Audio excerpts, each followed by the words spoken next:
Donetsk is on lockdown. A number of heavy blasts have gone up in the city. About a dozen is one of them.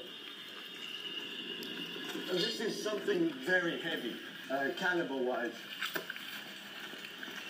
Obviously something probably forbidden as well. It's heavy weapons capable of reaching here. The Donetsk city center should be 50 kilometers away from the front lines. Here's another one of the areas here. As you can see, it's just residences all around. This is the Donetsk city center.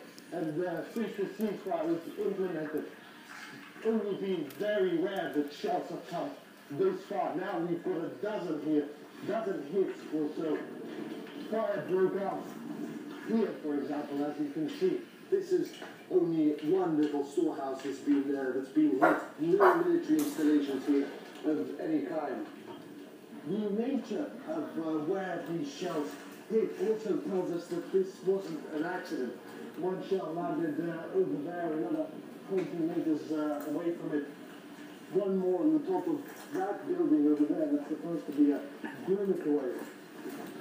40 meters away or so. 3 shells landed into a supermarket ahead of us, and 2 more into the street, one's parallel. So this wasn't an accident. Ну, им нравится, так им не нужно уничтожать. Я так думаю, что нет, никого нет. Ни объектов, ни военных, тут никого нет. А вы... Мирные жители. Мы вот с этого дома. Мы вот жители с этого дома. Наверно, ми не ті люди, не той крові, що вони. Ми не такі українці, як вони. И благоухие. Боишься? Да, боюсь. А сразу спустились в подвал? Да, спустить я плакала очень сильно.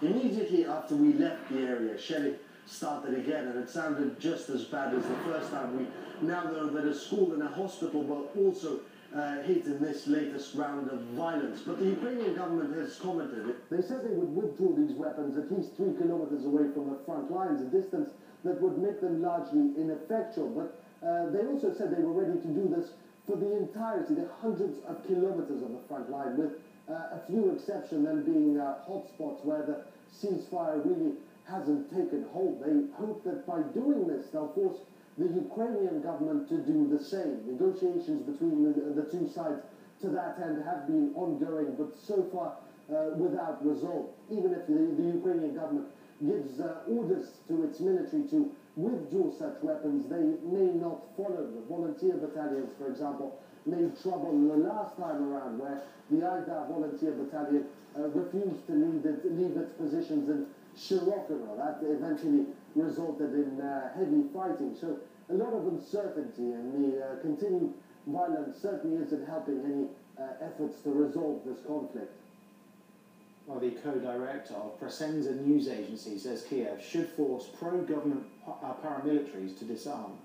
It can only help the situation that Donetsk does this unilaterally, because this will put an international pressure on Ukraine to put some kind of control on these independent forces on their side, who are trying to destabilize the whole ceasefire agreement.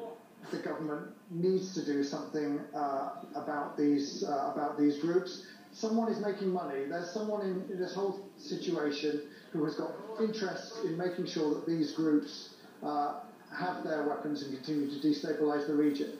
So really there needs to be moves by the Ukraine, by their international partners, to understand what's going on with these groups and try to resolve that situation and give them a reason to disarm.